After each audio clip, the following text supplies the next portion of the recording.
The oldest warplane still dropping bombs in the 21st century just flew over one of the most fortified nations on the planet, and not a single missile rose to meet it. That aircraft is the B-52 Stratofortress, born in the Eisenhower era, first commissioned in 1961, and right now it is not skirting the coastline of Iran, not launching cruise missiles from 500 miles offshore. It is flying directly overland, deep into Iranian territory, dropping 2,000-pound bunker-busting bombs on hardened underground targets, and Iran has no answer.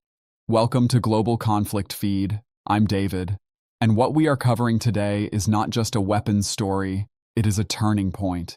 It is the moment a decades-long military standoff shifted so far in one direction that the rules of aerial engagement over Iran have been rewritten entirely.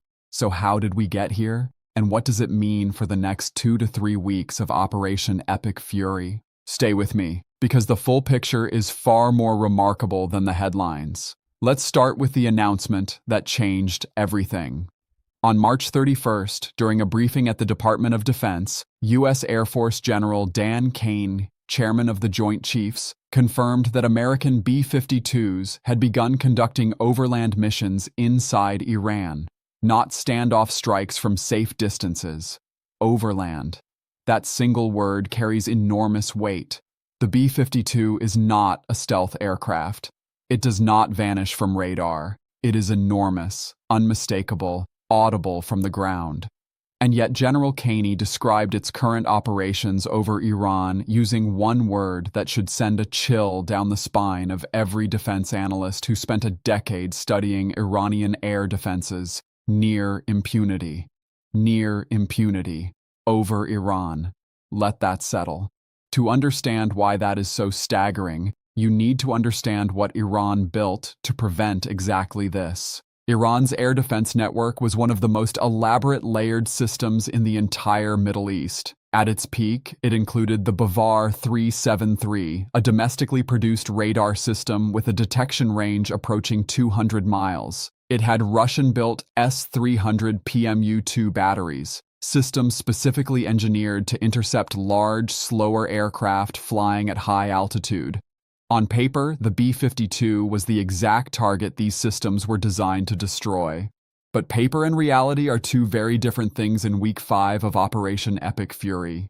Operation Epic Fury launched on February 28, 2026.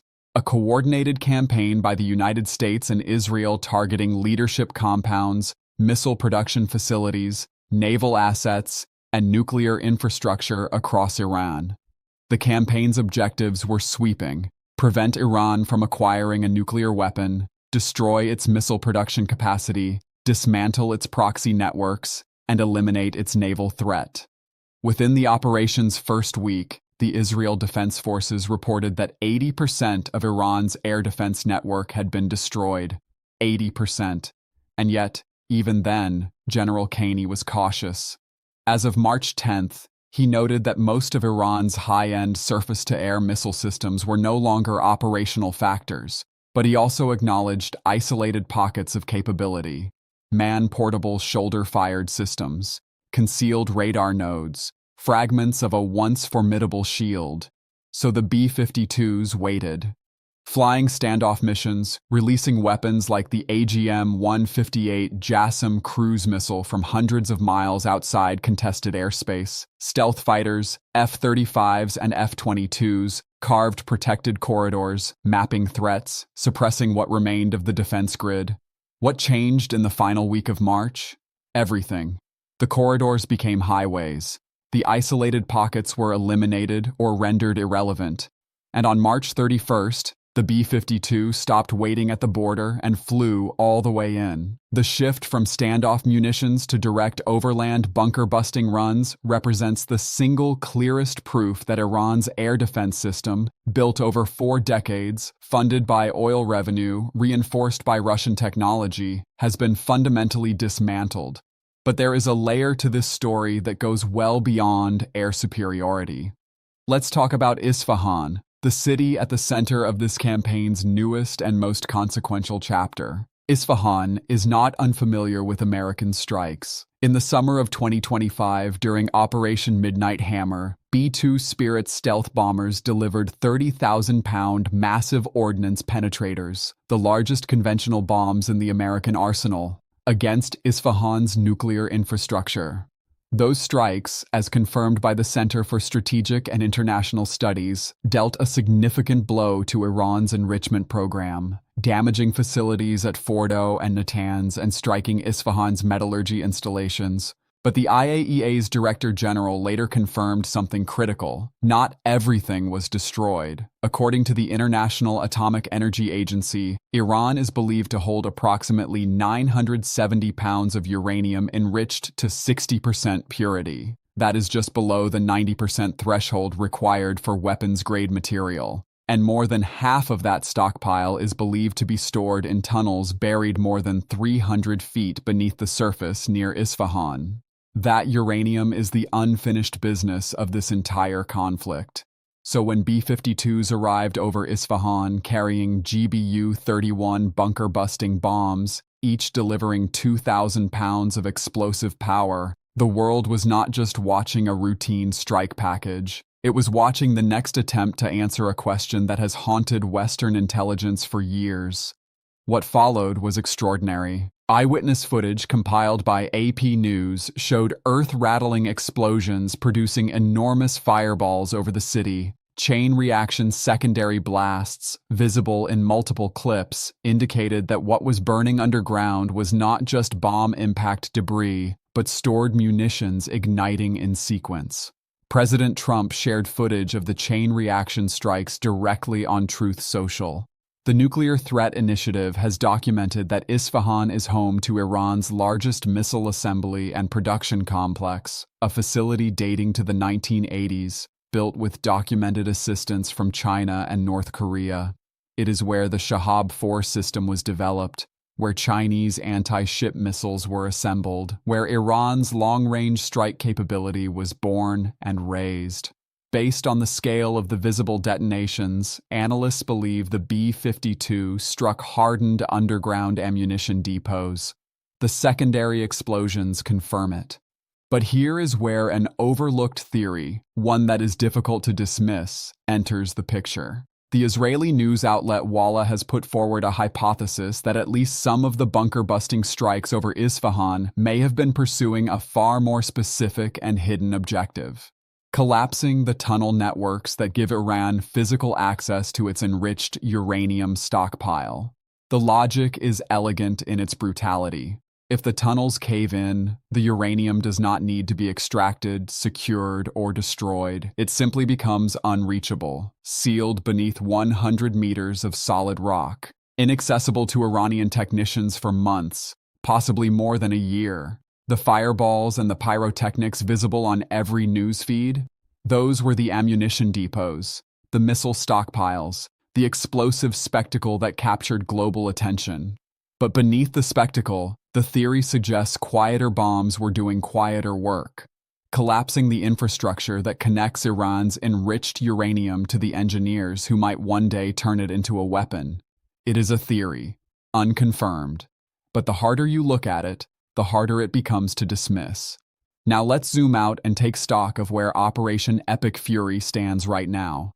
CENTCOM has confirmed that Iran's ballistic missile launch rate has fallen by 90% compared to day one of the conflict. Drone launch rates have dropped by 83%. The Iranian Navy, which once threatened to choke the Strait of Hormuz, has been effectively neutralized. Multiple ships confirmed destroyed. At least one submarine eliminated. General Kaney has also revealed a doctrinal shift to what he calls dynamic targeting. B-52 crews receive updated target packages while already airborne. In some cases, aircraft are tasked with identifying and engaging targets autonomously. Iran does not know which city is next. It does not know what the next bomber is carrying. That uncertainty is itself a weapon, as real and destabilizing as any GBU-31. And yet, we should pause. We should say clearly, this is not a cost-free operation. CENTCOM has confirmed 348 U.S. personnel wounded and 13 killed in action as of early April 2026. 6 soldiers died in a drone strike in Kuwait. 1 was killed in Saudi Arabia. 6 airmen perished when a refueling aircraft went down over friendly territory. These are real losses, real names, real families.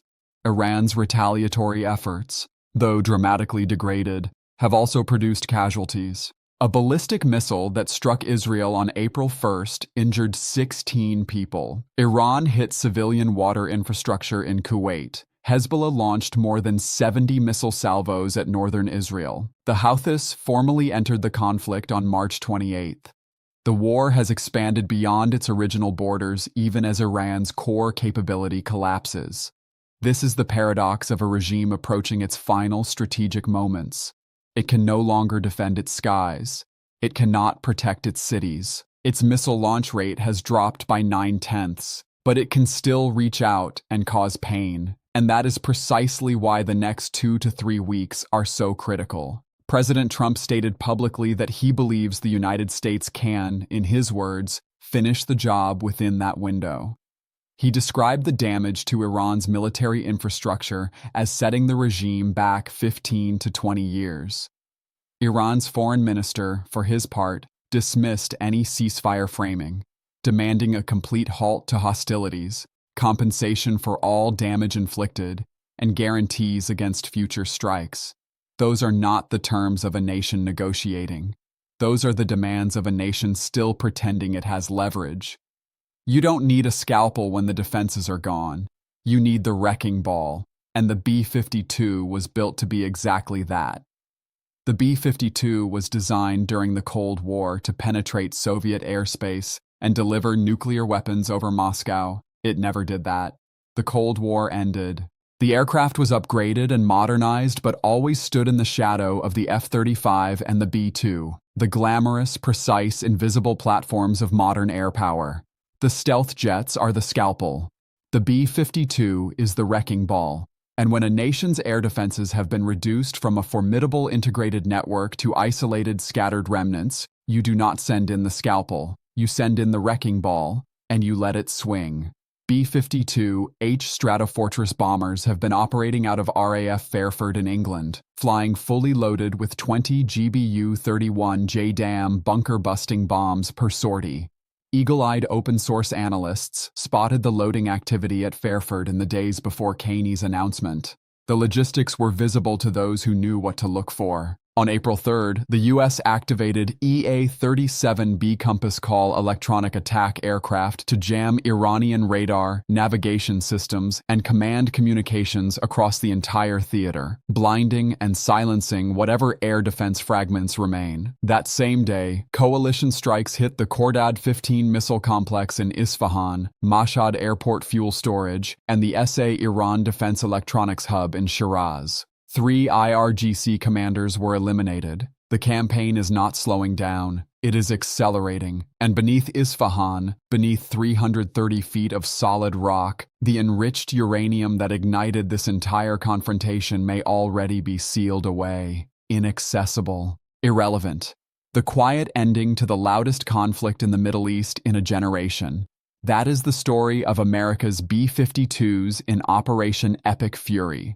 And we will keep you updated every step of the way as this situation continues to develop at extraordinary speed. If you have been watching Global Conflict Feed and this breakdown gave you clarity, please hit that like button right now. It genuinely helps us reach more people who are trying to understand what is actually happening in this conflict. Subscribe to Global Conflict Feed and turn on notifications because this campaign is entering its most decisive phase, and we will be here for every development. I'm David. Stay informed, stay sharp, and we will see you in the next one.